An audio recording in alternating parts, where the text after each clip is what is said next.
On prend la direction de la Suisse où vient de s'achever la première round de pourparlers entre les États-Unis et l'Iran. Et J.D. Vance, vous l'avez reconnu, vice-président américain, qui donc s'exprime et rend compte de cette séquence. On l'écoute. De brut et de gaz sont acheminés, mais nous avons voulu nous assurer que nous avons un mécanisme de coordination afin de retirer les mines du détroit d'Ormuz, de faire ce que nous puissions éviter toute escalade. C'est ce que nous avons fait hier. Deuxièmement, nous avons voulu également construire un deuxième mécanisme pour enlever les conflits. Comme le président des États-Unis l'a dit, parfois les cessez-le-feu veulent vous dire qu'il y a moins de tirs, mais ce que nous avons voulu, c'est une bonne coordination afin de nous assurer que s'il y a des échanges de tirs, s'il y a des attaques sur Israël, si Israël réagit, s'il y a d'autres conflits dans la région, que nous nous parlons les uns aux autres et que nous faisons en sorte d'éviter les hostilités, de renforcer la sécurité de tout le monde et de nos alliés. Troisièmement, et c'est ce qui nous est le plus passionnant pour nous, c'est que les Iraniens ont accepté d'inviter à nouveau les inspecteurs de l'AIEA dans leur pays. C'est très important, c'est la première marche pour aller sur la voie de la dénucléarisation ou la démilitarisation du programme nucléaire de l'Iran. C'est exactement ce que nous voulons. Nous avons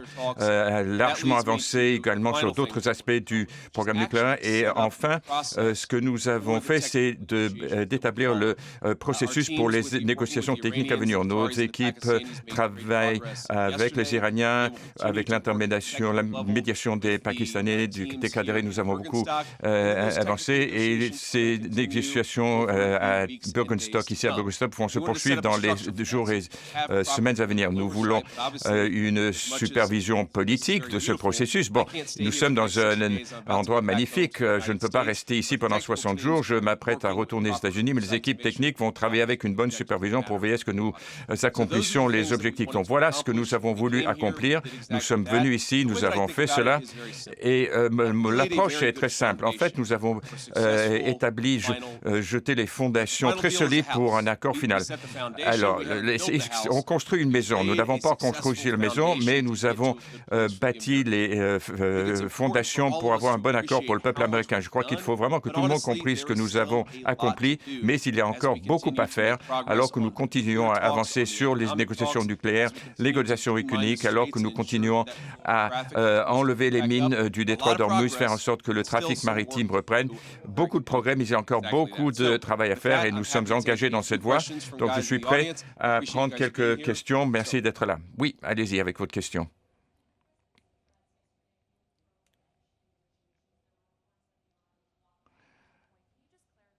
Est-ce que vous pouvez préciser ce qui s'est passé? Non, les Iraniens n'ont pas cherché à bloquer le processus. Ils ont menacé de quitter les négociations, mais nous avons négocié largement au-delà de 1 heure du matin hier.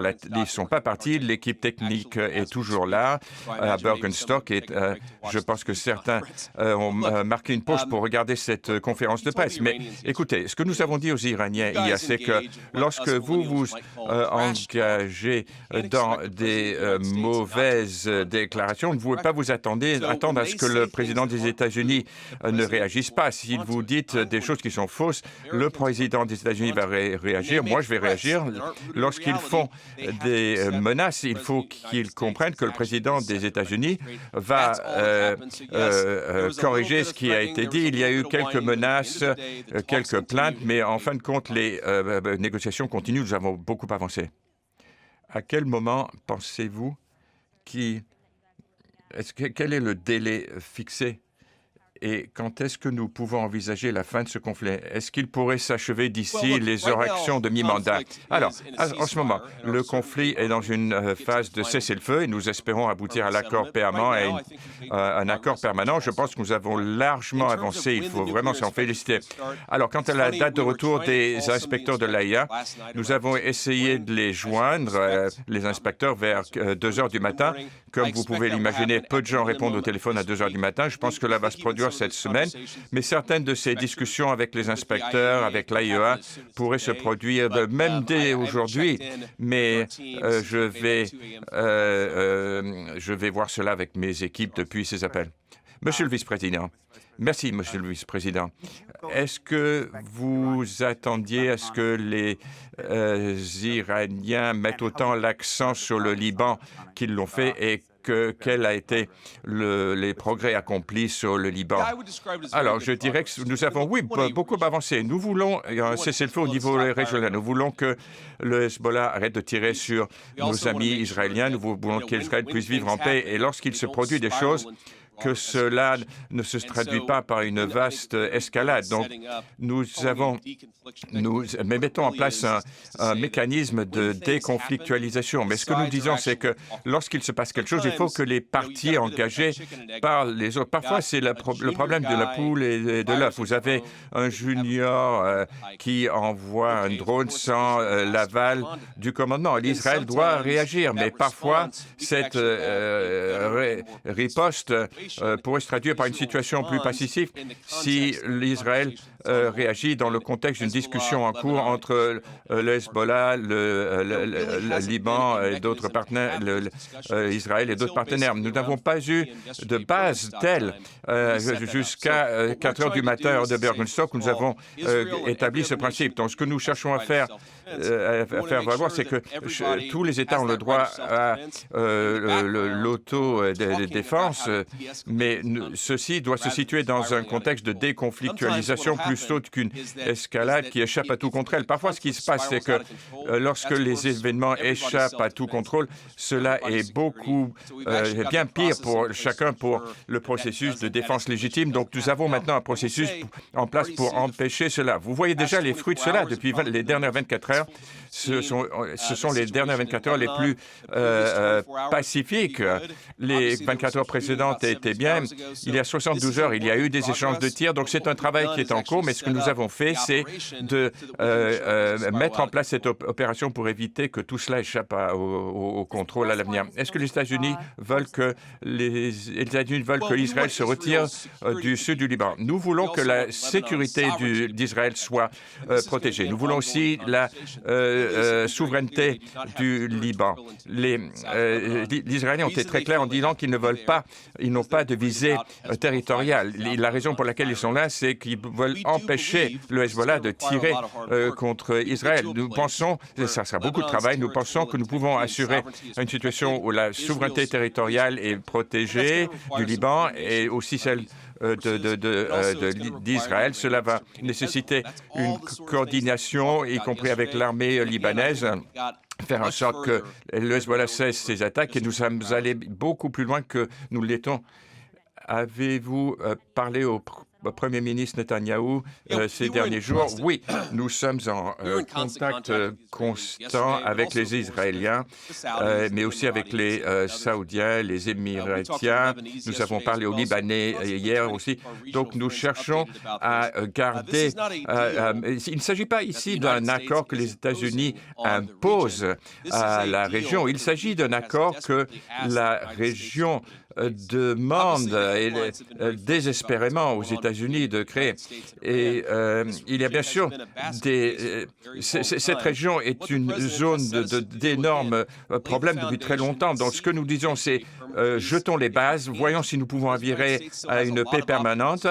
Et sinon, le président des États-Unis a beaucoup d'options pour assurer la sécurité des États-Unis, mais nous sommes engagés dans cette voie. Pour l'instant, nous voulons continuer à travailler et voir ce que nous pouvons accomplir. Et je voudrais, avant que nous quittions, je voudrais dire une dernière chose. J'ai vu des éléments, des articles qui ne sont pas, qui sont faux par exemple, sur le gel des avoirs iraniens. Nous voulons veiller à ce que nous établissions un processus où, si nous libérons ces actifs iraniens, nous pouvons veiller à ce que ces actifs vont pour aider le peuple iranien et pas pour le terrorisme. Jared Kushner avait une solution très intéressante avec les Qataris, à savoir que s'il y a des avoirs gelés iraniens qui sont dégelés. À ce moment-là, nous devons avoir une supervision.